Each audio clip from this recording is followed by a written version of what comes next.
Hello friends, good morning. So from today we will continue our Rozgar Nirman current affair and sorry for delaying. Today we are going to discuss 25th September रोजगार निर्माण exam relevant current affair. Okay, तो अभी जो चीता लाए गए हैं PM Modi ने जिन्हें कूनो नेशनल पार्क में रिलीज़ किया है उससे किस तरीके के क्वेश्चंस बन सकते हैं हम वो देख लेते हैं. प्रधानमंत्री नरेंद्र मोदी ने मध्य प्रदेश के श्योपुर जिले के कूनो नेशनल पार्क में अफ्रीका के नामीबिया की कैपिटल विंडहोक से लाए गए कितने चीते? 8 चीते. और कितने सालों बाद मतलब भारत में चीते आए हैं? तो वो 70 साल बाद. ठीक है, तो क्वेश्चंस के क्या बनेगा? चीते कहाँ से लाए गए? तो वो अफ्रीका के नामीबिया की कैपिटल विंडहोक से. ठीक है, विंडहोक अगर बहुत स्पेसिफिक होकर पूछता है तो विंडहोक आ जाएगा. और कूनो नेशनल पार्क के बारे में भी क्वेश्चन बन सकता है कि कूनो नेशनल पार्क कब बना? तो अपना कूनो नेशनल पार्क बना 2018 में, मतलब नेशनल पार्क बना ये 2018 में. इसका एरिया कितना है? 748.76 किलोमीटर स्क्वायर. और देख लेते हैं चीता को और क्या क्या बोलते हैं. चीता, लियोपर्ड, पैंथर, तेंदुआ. I am very confused in these names ना. अब इसके अलावा भारत में पहली बार प्रोजेक्ट जैसे अपना टाइगर चलता है ऐसे प्रोजेक्ट चीता कब प्रिपेयर किया गया? 2008-9 में. इसके बाद 2013 में सुप्रीम कोर्ट ने इसे एबोलिश कर दिया था क्योंकि भारत में चीते थे ही नहीं. और ये मतलब अप्रूव्ड किसने किया? तो अपना मनमोहन सिंह ने इसे अप्रूव्ड किया था. जो अपना चीता प्रोजेक्ट है उसे 2008-9 में. ओके, फिर इसके बाद हम ये देख लेते हैं कि अभी जो अपने नरेंद्र मोदी हैं उन्होंने महिलाओं के संकल्प और पृथक परिश्रम से स्व सहायता समूह अब राष्ट्रीय सहायता समूह बन गए हैं. तो ये क्वेश्चन बन सकता है कि अभी स्व सहायता समूह को किस नेम से जाना जाता है? तो वो क्या है? अपना राष्ट्रीय सहायता समूह. National self help group now becomes national help groups. ठीक है, अभी अपने जो रेलवे मिनिस्टर हैं नितिन गडकरी, उन्होंने एक आयोजन में ये अनाउंस किया है कि देश में बनाए जाएंगे सौर ऊर्जा आधारित इलेक्ट्रिक हाईवे. अभी ये अनाउंस नहीं किया है कि कहाँ बनाए जाएंगे, कहाँ फर्स्ट बनेगा, सिर्फ इतना ही बोला है कि अभी बनाए जाएंगे. ठीक है, नेशनल इलेक्ट्रिक हाईवेज. इसके बाद है कि अभी एनसीईआरटी को मिलेगा मानद विश्वविद्यालय का दर्जा यानी डीम यूनिवर्सिटी का स्टेटस. और कौन देगा इसे? यूजीसी, अपना यूनिवर्सिटी ग्रांट कमीशन. एनसीईआरटी मतलब कब इसकी स्थापना कब हुई थी? 1961 में इसकी स्थापना हुई थी. मतलब एस्टेब्लिशमेंट 1961 में हुआ था. इसके बाद अभी भारत को मिसाइल रक्षा प्रणाली AS-400 की आपूर्ति निर्धारित समय पर करेगा कौन? रूस. मतलब रूस यूक्रेन के वॉर के बावजूद वो इंडिया को AS-400 मिसाइल की आपूर्ति करेगा. इसमें पूछ सकते हैं कि रूस ने भारत को कौन सी मिसाइल मतलब दी, तो वो कौन सा होगा? AS-400. अभी रूस के साथ जल्द रुपए में व्यापार शुरू करेगा भारत. अब रूस के साथ व्यापार शुरू करेगा तो उसके लिए अपन को कोई बैंक वगैरह चाहिए. तो ये क्वेश्चन आ सकता है कि रूस के साथ व्यापार करने के लिए भारत ने कौन सा बैंक को हायर किया है? तो वो अपना है स्टेट बैंक को अधिकृत किया है. ठीक है, आफ्टर दैट हम देखते हैं ओजोन लेयर के बारे में. क्योंकि अभी वैसे भी ओजोन लेयर में मतलब डिप्लीशन के काफ़ी केसेस आ रहे हैं, पॉल्यूशन बढ़ रहा है, तो उसकी वजह से ये थिन होती जा रही है और डिप्लीट भी होती जा रही है. तो उसकी अवेयरनेस के लिए मतलब क्वेश्चंस भी इससे मेंस प्लस प्री कहीं पर भी इससे क्वेश्चंस पूछने की प्रोबेबिलिटी है. तो अभी इसका मतलब 16 सितंबर को कौन सा डे मनाया जाता है? अपना अंतर्राष्ट्रीय इंटरनेशनल कौन सा डे मनाया जाता है? इंटरनेशनल ओजोन डे, अंतर्राष्ट्रीय ओजोन दिवस 16 सितंबर. ओजोन के बारे में देख लेते हैं. इसकी डिस्कवरी किसने की? Charles Fabry and Henri Buisson. इसका फॉर्मूला क्या होता है? O3. ठीक है, और इस बार जो 16 सितंबर है उसमें थीम क्या रही अपनी ओजोन डे की? Montreal protocol @35 global corporation protecting life on earth. Hindi में भी देख लेते हैं. अर्थात मॉन्ट्रियल प्रोटोकॉल पृथ्वी पर जीवन की रक्षा के लिए वैश्विक सहयोग. तो ये पूछी जा सकती है कि थीम क्या है? तो मॉन्ट्रियल प्रोटोकॉल @35 पृथ्वी पर जीवन की रक्षा के लिए वैश्विक सहयोग. पहली बार मतलब ओजोन को लेकर कंसर्न कब मतलब कब कोई ट्रीटी वगैरह की गई? तो वो फर्स्ट ट्रीटी हुई थी 1985 में वीना ट्रीटी, इसी का रिजल्टेंट था कि मॉन्ट्रियल प्रोटोकॉल 16 सितंबर 1987 में मॉन्ट्रियल प्रोटोकॉल अपना मतलब मॉन्ट्रियल प्रोटोकॉल के बारे में देख लेते हैं। ओजोन परत के संरक्षण के लिए वर्ष 1985 में वियना कन्वेंशन एक अंतर्राष्ट्रीय समझौता था। 1985 में वियना कन्वेंशन एक अंतर्राष्ट्रीय समझौता था जिसमें संयुक्त राष्ट्र के सदस्य ने समताप मंडल की ओजोन परत में हो रहे क्षरण को रोकने के लिए मॉन्ट्रियल महत्व को मान्यता दी थी। ठीक, अभी हम मॉन्ट्रियल प्रोटोकॉल देख लेते हैं। ओजोन परत को नुकसान पहुंचाने वाले पदार्थों पर 1987 में मॉन्ट्रियल प्रोटोकॉल तथा इसके सफल संशोधन के बाद में मानव जनित और कुछ हाइड्रोफ्लोरोकार्बन्स HFC हाइड्रोफ्लोरोकार्बन की खपत एवं उत्पाद को नियंत्रित करने के लिए बातचीत की गई। भारत 19 जून 1992 को ओजोन परत को नुकसान पहुंचाने वाले पदार्थों पर मॉन्ट्रियल प्रोटोकॉल का पक्षकार बना। यानी भारत ने कब ज्वाइन किया? 19 जून 1992 को, और बना कब मॉन्ट्रियल प्रोटोकॉल? 1985 को। तो ये दो चीज़ें इंपॉर्टेंट है। और इसमें किस मतलब हाइड्रोफ्लोरोकार्बन की खपत के उत्पादन पर नियंत्रण करना इसका एम है। तो तीन चीज़ें पढ़ ली। मॉन्ट्रियल प्रोटोकॉल 1985, भारत ने कब ज्वाइन किया? 19 जून 1992। और मॉन्ट्रियल प्रोटोकॉल हुआ कब था? 16 सितंबर 1987। तो 16 सितंबर को अपना मॉन्ट्रियल प्रोटोकॉल साइन हुआ था, जिसकी मेमोरी में हम ओजोन डे बनाते हैं। और भारत ने कब ज्वाइन किया? तो 19 जून 1992। ऑप्शन में हमें 16 सितंबर 1992 भी मिलेगा और हम डेफिनेटली वही लगा कर आएंगे। तो ये चीज़ याद रखनी है। ठीक है, इसके बाद आता है अपना किगाली संशोधन। मॉन्ट्रियल प्रोटोकॉल में किगाली संशोधन 2016 को अपनाने से कुछ HFCs हाइड्रोफ्लोरोकार्बन्स के उत्पादन और खपत में कमी आएगी तथा अनुमानित वैश्विक वृद्धि एवं संबंधित जलवायु परिवर्तन से बचा जा सकता है। तो किगाली संशोधन कब हुआ? मॉन्ट्रियल प्रोटोकॉल में 2016 में। ठीक है, ओजोन डिप्लीशन होता कैसे? मतलब जो अपनी ग्रीन हाउस गैसेस वगैरह होती हैं तो वो उनसे ओजोन डिप्लीशन होता है। और पहले ये अंटार्कटिका में एक मतलब ओजोन डिप्लीशन देखा गया था, जो कि सिर्फ बसंत ऋतु अपना स्प्रिंग सीजन में देखने में आता था। बट जो ट्रॉपिक्स हैं उनमें ऑल ओवर द ईयर अभी रिसेंटली अपना ओजोन डिप्लीशन मतलब देखने में आ रहा है। ठीक है, वो ऑल ओवर द ईयर है अपना ट्रॉपिक्स पर, और अंटार्कटिका में है सिर्फ स्प्रिंग सीजन में।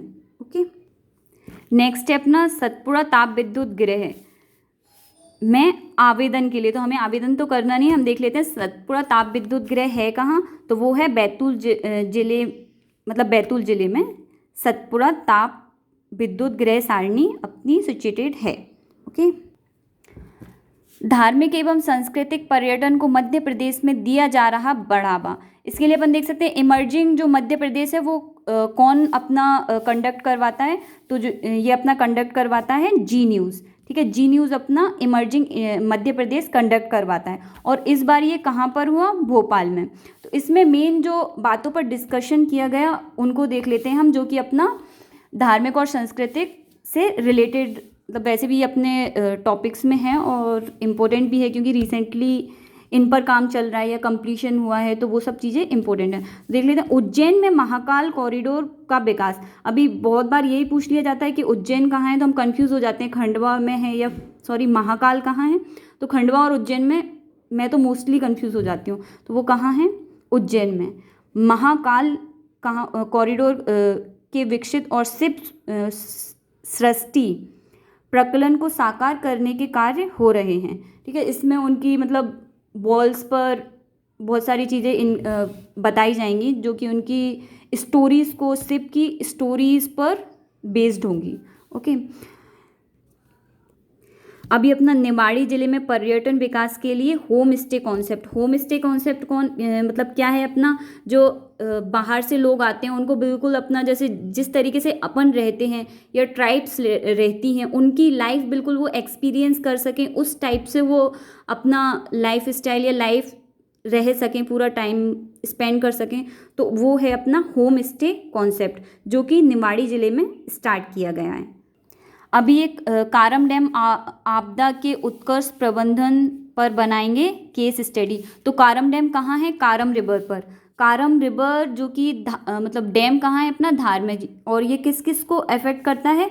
धार और खरगोन को, ठीक है। और ये कारम जो है वो अपनी नर्मदा की ट्रिब्यूटरी है, नर्मदा की सहायक नदी है, ठीक है। अभी अपना नेक्स्ट है कि अभी रिसेंटली शिवराज सिंह चौहान ने Modi@20 पुस्तक का अनावरण किया है। तो ये कहाँ पर किया है? इंदौर में। Modi@20 का अनावरण किसने किया? शिवराज ने। कहाँ किया? इंदौर में। कहाँ किया? वैसे इतना इम्पोर्टेंट नहीं है। इसमें क्या क्या चीज़ें डिस्कस की गई हैं हम वो भी देख लेते हैं। इसमें जो अभी तक मोदी जी ने काम किए हैं उनको डिस्क्राइब किया गया है, जैसे कि धारा 370 के क्लॉजेज ख़त्म कर दिए, सिर्फ एक क्लॉज बचा है। उसके अलावा 3 तलाक बिल, ठीक है।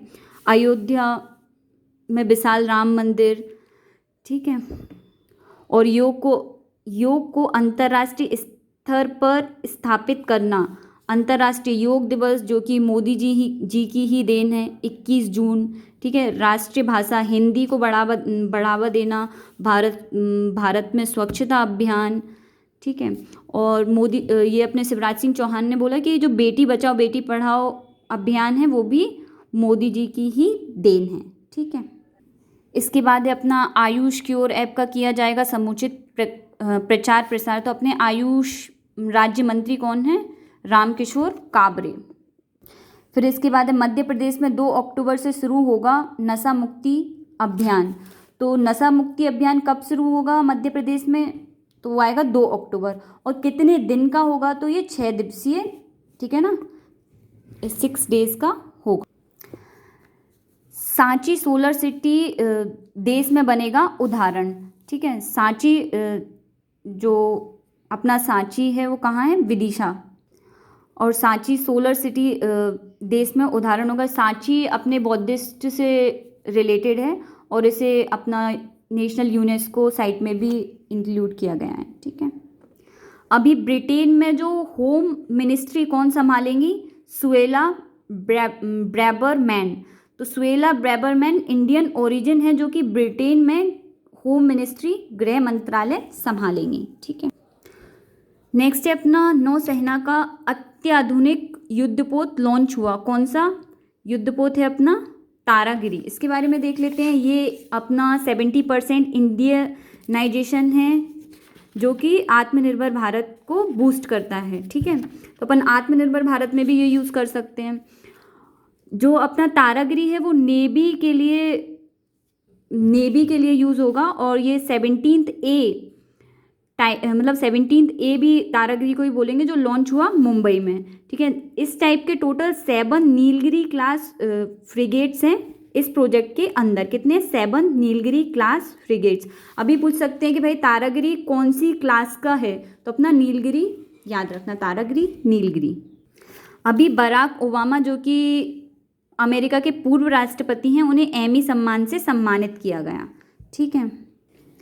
स्पोर्ट्स में देख लेते हैं। अभी रिसेंटली अपने जो नीरज चोपड़ा हैं उन्होंने खिताब जीतकर रचा इतिहास। तो कौन सा खिताब जीता है? डायमंड लीग का, जो कहाँ हुआ था?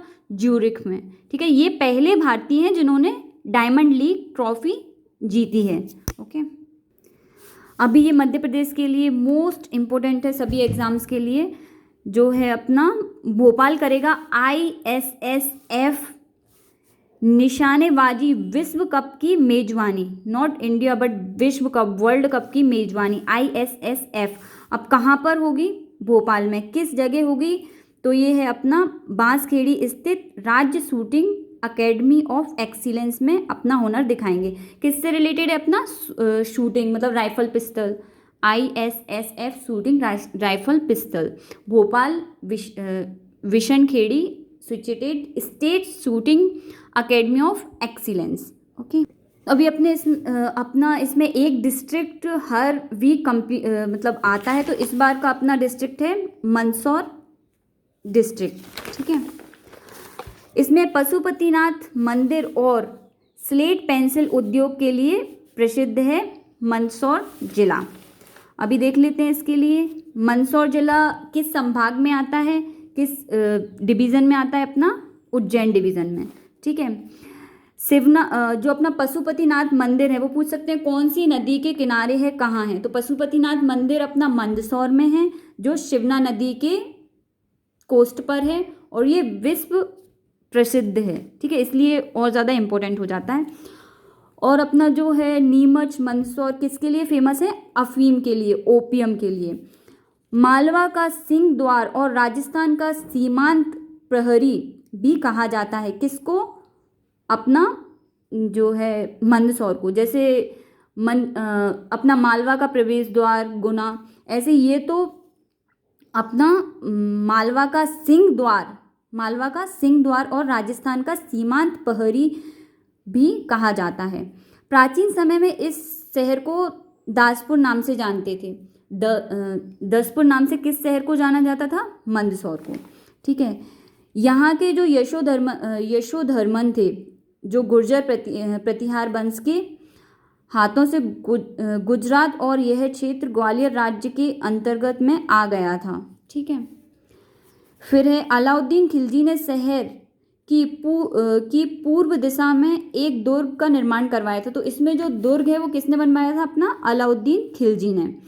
ठीक है। होशंग शाह ने भी दुर्ग का विस्तार किया था। बनवाया किसने था, अलाउद्दीन खिलजी ने। कंट्रीब्यूट मतलब उसमें और एक्सपेंशन किसने किया था, अपना वो है होशंग शाह ने, जो कि अपने मुगल से रिलेटेड हैं। ठीक। अपनी जो मालवा की संधि हुई थी 1812 में, जो कहाँ हुई थी, मंदसौर में ही की गई थी। मालवा संधि, मालवा ट्रीटी 1812 मंदसौर में। ठीक है। 1857 में विद्रोह में भी मंदसौर ने हिस्सा लिया था। 1857 में भी मंदसौर ने हिस्सा लिया था। अभी आता है इसमें मंदसौर जिले के प्रमुख, तो ये नहीं पूछा जाएगा। इसके अलावा फिर है अपना मंदसौर जिले को रावण की पत्नी मंदोदरी का जन्म स्थल भी माना जाता है। इट्स वेरी इंपॉर्टेंट कि रावण की पत्नी का जन्म स्थल मंदोदरी, मुझे एक्चुअली पता नहीं था। ठीक है।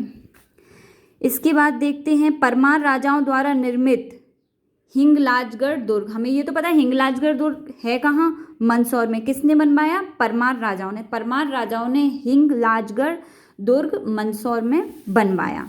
ठीक है। इसके बाद हमारा आता है जिले की भानपुरा तहसील में स्थित 4 भुजा और चतुर्भुज नाथ का अद्भुत मंदिर है।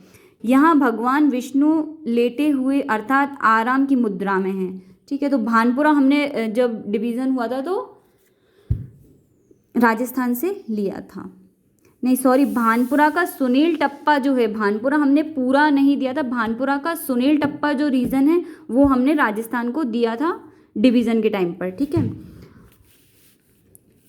और लिया कौन सा था, अपना जो सिरोंज है जो अभी प्रेजेंट विदिशा का पार्ट है वो हमने राजस्थान से लिया था और भानपुरा का सुनील टप्पा दिया था। मध्य प्रदेश से रिलेटेड टूरिज्म भी देख लेते हैं। श्री वही तीर्थ कहाँ है, श्री वही तीर्थ मंदसौर।